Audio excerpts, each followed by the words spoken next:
Salam sehat Indonesia. Berjumpa lagi di program kesayangan kita yaitu Hidup Sehat bersama Dr. Ekles. Ingat, kesehatan itu sangat penting, jadi wajib pantengin episode ini sampai selesai untuk mendapatkan informasi kesehatan yang bermanfaat dan tentu saja terpercaya untuk Anda. Nah pemirsa, Dr. Ekles sekarang lagi berada di Tennis Court Center GBK. Nah, tenis merupakan salah satu olahraga yang populer saat ini. Diminati oleh banyak masyarakat di Indonesia. Memang terkenal dengan olahraga yang eksklusif tuh. Namun di tengah FOMO masyarakat terhadap olahraga tenis ini, ternyata ada bahaya cedera yang mengintai kalau tidak dilakukan dengan tepat. Nah untuk selengkapnya kita akan membahas bersama dengan Dr. Sabto Aji, spesialis ortopedi. Ikutin terus.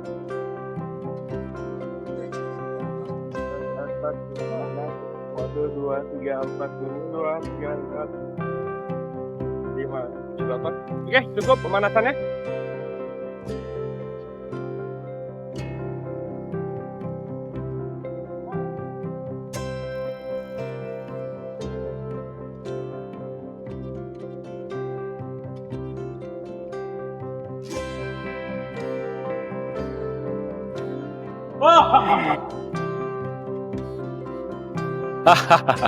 Oke pemirsa, Dr. Ekles sudah berada di dalam lapangan Tennis Court Center GBK. Sudah bersama Dr. Sabto. Halo dok. Dan ada Coach Bintang. Halo. Oke, sebelum kita bahas olahraga tenis, kita mau main dulu. Ikutin terus. Sorry. Bulu tangkis dong.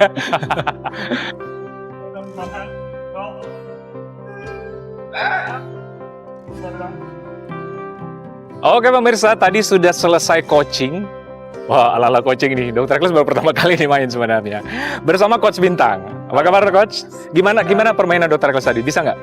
Oke banget tadi. Kayaknya pas forehand-nya udah lumayan. Dari lumayan ya? Dari swing-nya kayaknya ke depan bakal oke sih. Tinggal dikit lagi ya? Oke, kita latihan nih. Nah, tadi kan Coach tenis kita sudah coaching nih. Aku juga pernah main padel apa pedal sih namanya ya. Pokoknya ini dua kan lagi FOMO banget nih. Tenis sama padel. Tapi ada nggak perbedaan cara mainnya? Ya, pertama dari segi lapangannya. Kalau tenis kan agak lebih panjang, tapi kalau pedal kan agak lebih kecil lapangannya. Dari segi powernya juga berbeda. Dari segi swingnya juga berbeda. Kalau misalnya di tenis kita agak sedikit lumayan swingnya agak panjang. Oke, karena benar. Lapangan besar jadi powernya di dan powernya memang power banget gitu. Tapi kalau di pedal, lapangan lebih kecil, jadi kita swingnya agak lebih pendek. Karena kalau misalnya power terlalu besar, bola bisa out. Setuju. Jadi dari segi lapangan dan powernya ya agak berbeda. Setuju. Ya. Memang benar kalau tadi saya main tenis memang harus power. Ya, sepower-powernya. Kalau padahal harus jaga emosi ya. Gitu. Kalau kita emosi banget lewat ya. Lewat bolanya. Tapi dari secara teknik gimana? Secara teknik dari segi gripnya juga berbeda. Tapi cara pegangnya? Cara pegangnya juga berbeda. Kalau di pedal kita kebanyakan mainnya di pegang gripnya continental grip. Tapi kalau masih di tenis kita agak sedikit di semi western. Oh benar. Dari segi swing dari grip dan dari swingnya juga berbeda. Jadi tekniknya sangat berbeda sekali. Sangat berbeda ya. Benar. Walaupun orang bilang itu apa ya olahraga tenis mini ya. Tenis. Padahal sebenarnya agak berbeda ya. Agak berbeda. Nah, oke. Ini sekarang kita bahas tenis. Apa sih kesalahan-kesalahan yang terjadi kadang-kadang ini pada masyarakat umum kalau yang latihan ke coach tuh? Kesalahan-kesalahan main yang akhirnya saya risiko cedera deh akhirnya. Oh, pertama dari segi pukulan ya, pukulan. Jadi rata-rata beginner itu sering mukulnya dia pakai pergelangan ketika tenis. Oke. Jadi keseringan ketika mukul Kayak pakai saya tadi. pergelangan, Oke. pergelangan akhirnya pergelangan main, akhirnya ini yang banyak menimbulkan cedera. Oke. Ya. Jadi ketika baru main awal-awal langsung kencang terus main pergelangan begini-begini, itu yang sering terjadi. Kalau misalnya sering dilakukan itu yang berbahaya. Jadi dia bisa sakit pergelangannya ya, bisa cedera juga pergelangan. Oke. Di elbow-nya juga. Benar. Karena memang apalagi orang yang kayak saya hobi bulu tangkis, Ya. itu terbiasa pergelangan ya. Nah, itu dia. Itu berbeda teknik ya. Jadi kadang kalau bisa pindah cabur dari bulu tangkis ke tenis itu yang dia biasanya main pergelangan sangat sering sekali. Di tenis nggak bisa main pergelangan kayak kita. Jadi memang harus bola. Ini ya. Iya. Oke, nah itu pemirsa, karena olahraga setuju ya coach, bukan cuma sekedar olahraga aja, tekniknya kita harus kuasai. Bener. Jangan akhirnya bukan olahraga tapi akhirnya jadi sakit, cedera ke depannya. Coach, nah ini pertanyaan pemirsa dan pertanyaan Dr. Ekles juga nih. Kan mau main tenis nih. Yap. Dari sekian banyak yang coach latih, berapa lama sih memerlukan waktu berapa lama untuk bisa, oke, saya harus jadi pemain tenis gitu. Supaya bisa baik bermain tenis. Siap. Nah. Biasanya sih untuk coaching, Mhm. untuk coaching kira-kira 2 kali seminggu. Mhm. Satu sesi itu 2 jam. Jadi sekitar 2 sesi per minggu. Oke. Sebenarnya udah cukup untuk dia bisa main. Kira-kira kalau misalnya coachingnya 2 kali seminggu, kira-kira butuh waktu 2 bulan dia sudah bisa Sudah main baik game. ya? Kira-kira Oke. udah bisa main game, bisa serve, udah Iya, bisa iya. bola. 2 Oke. bulan Sudah bisa bermain lah. sudah bisa bermain. 2 bulan ya. Kalau misalnya mau lebih lagi, saya bisa bagi kayak 2 kali coaching sama 2 kali main lagi. 2 kali main itu maksudnya 2 kali mabar, main bareng sama Main teman-teman. bareng. Jadi ketika habis coaching mereka harus coba sparring gitu. ya real situation apa yang mereka dapat di coaching gitu. Jadi dapat lawan yang kayak gimana. Jadi mereka dapat banyak pelajaran di situ. Jadi misalnya 4 kali mungkin 2 kali coaching, 2 kali main bareng sama teman-teman mereka ataupun ikut mini turnamen. Iya, iya, iya. Mereka lumayan improve, bisa 1 bulan, 2 bulan, 1 bulan mungkin udah bisa. 1 bulan udah bisa. Sudah Oke, bisa main oke, ya, sudah oke. bisa main dan serve, return. Rata-rata 2 bulan ya. 2 bulan rata-rata. Oke. Kalau dokter Ekles berapa lama coach kira-kira? Sebulan kayaknya bisa. Sebulan ya? Sebulan. Oke, deal ya. Habis ini kita latihan. Oke, coach, terima kasih banyak. Terima kasih. Nanti Dr. tungguin ya. Ekles. Siap. Dokter Ekles 1 bulan ya, janji ya. 1 bulan. Nah, pemirsa jangan kemana-mana. Setelah ini kita akan membahas resiko cedera pada olahraga tenis bersama dengan Dokter Sabto setelah yang satu ini.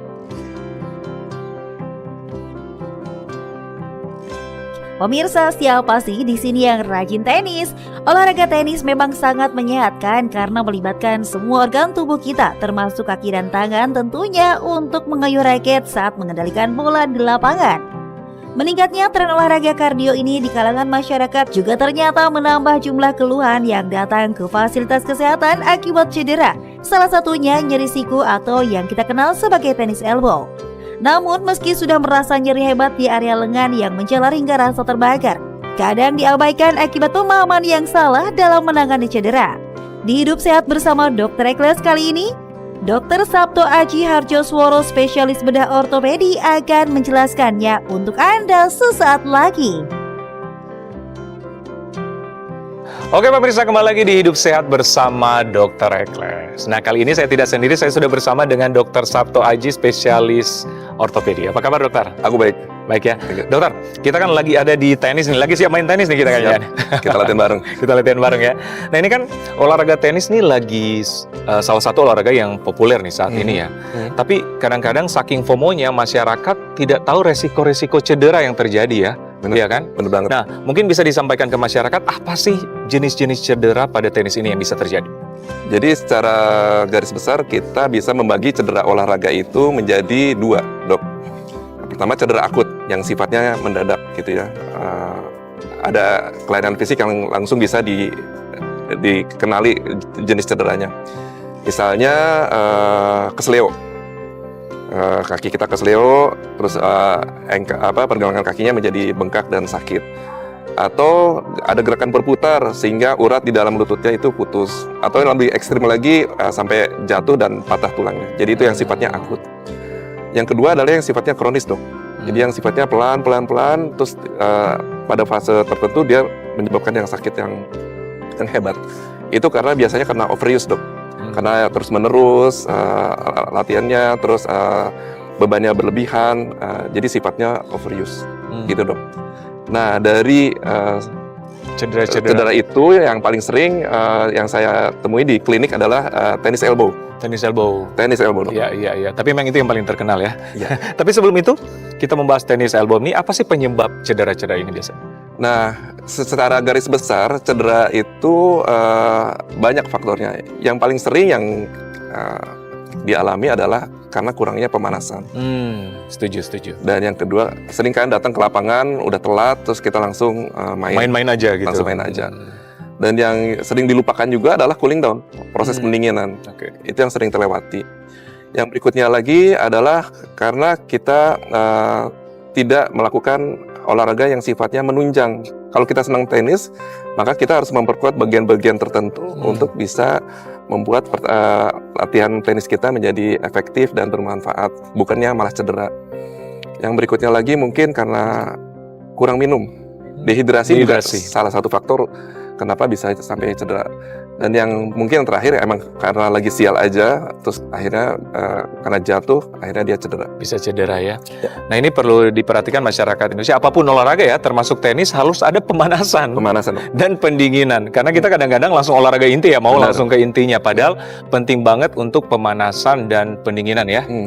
Oke dokter, ini menarik banget tentang tadi tenis elbow. Dan ini mungkin yang dikenal oleh masyarakat ya, Ya. cedera ini sih. Apa sih tenis elbow ini?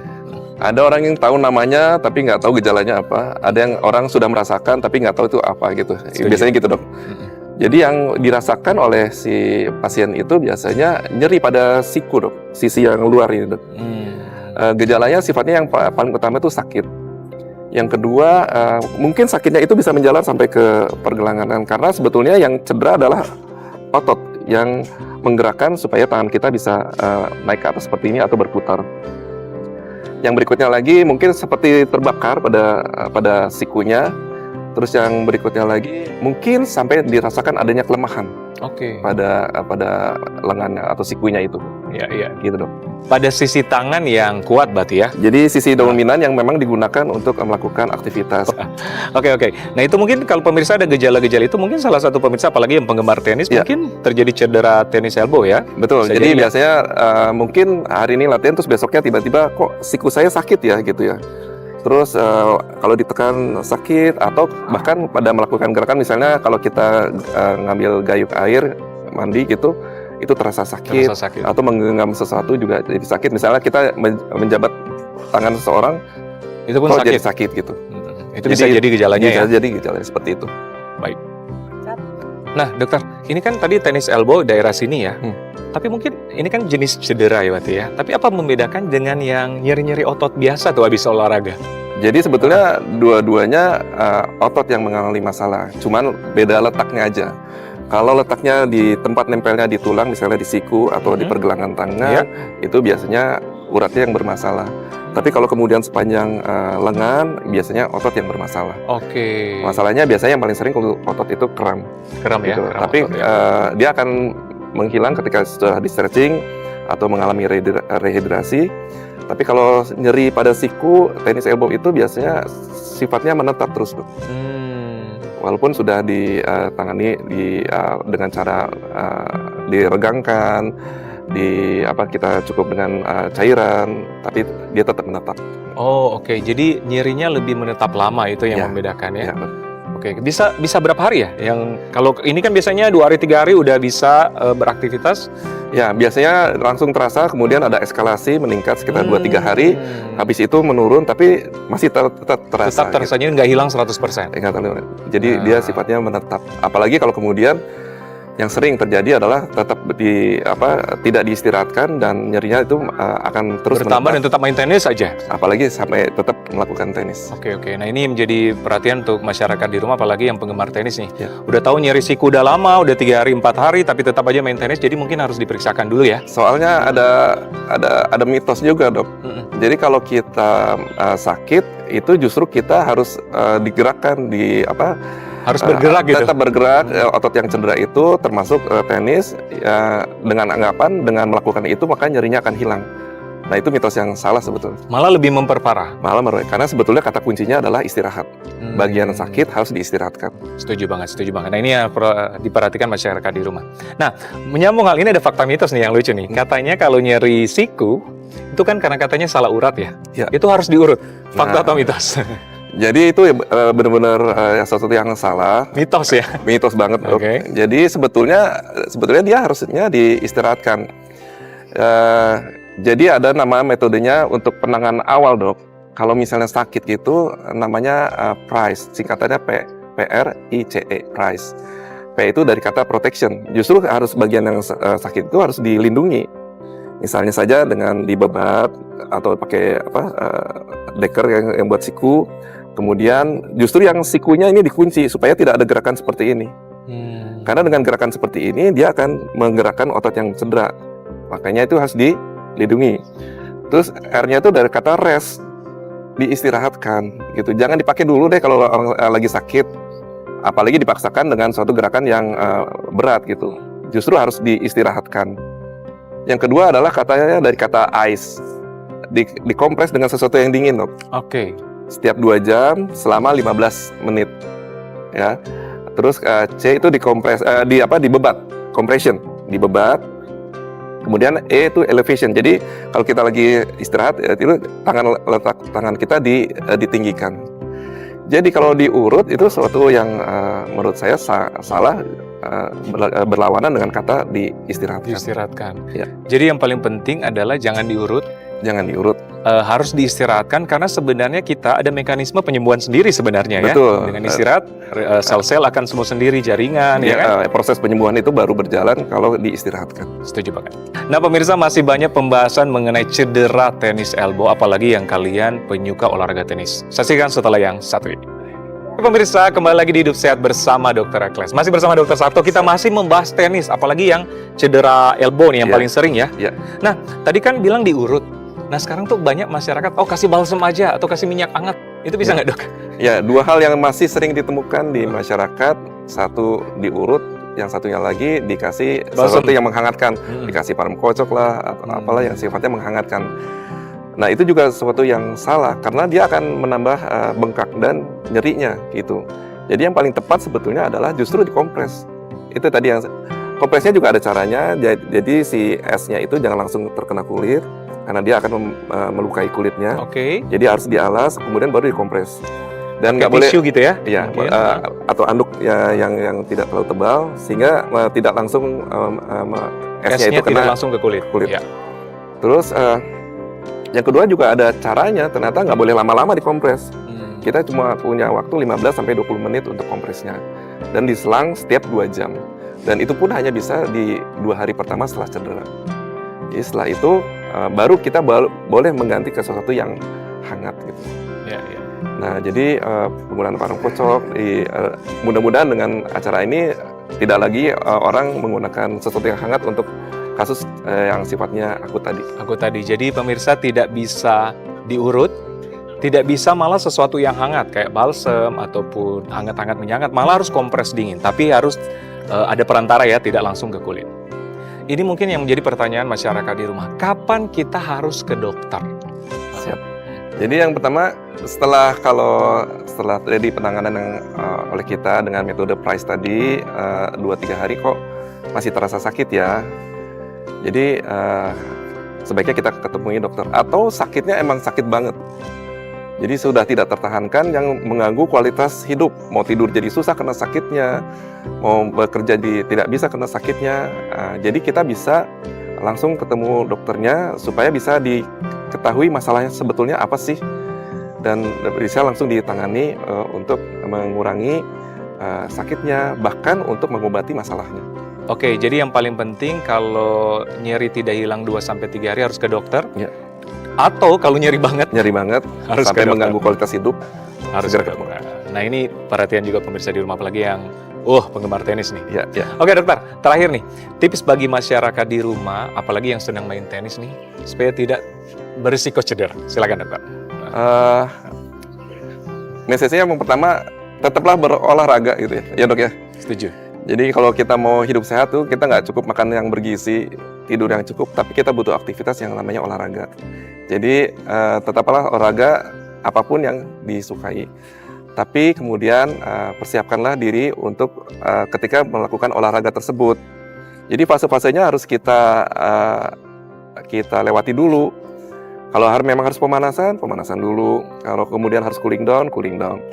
Terus yang berikutnya lagi, kalau kita misalnya kemudian kita mau ikut olahraga tenis, ikutin tahapannya. Jadi kalau butuh ada pelatihan, ikuti dulu pelatihannya, supaya tidak langsung main tapi tidak benar cara mainnya gitu.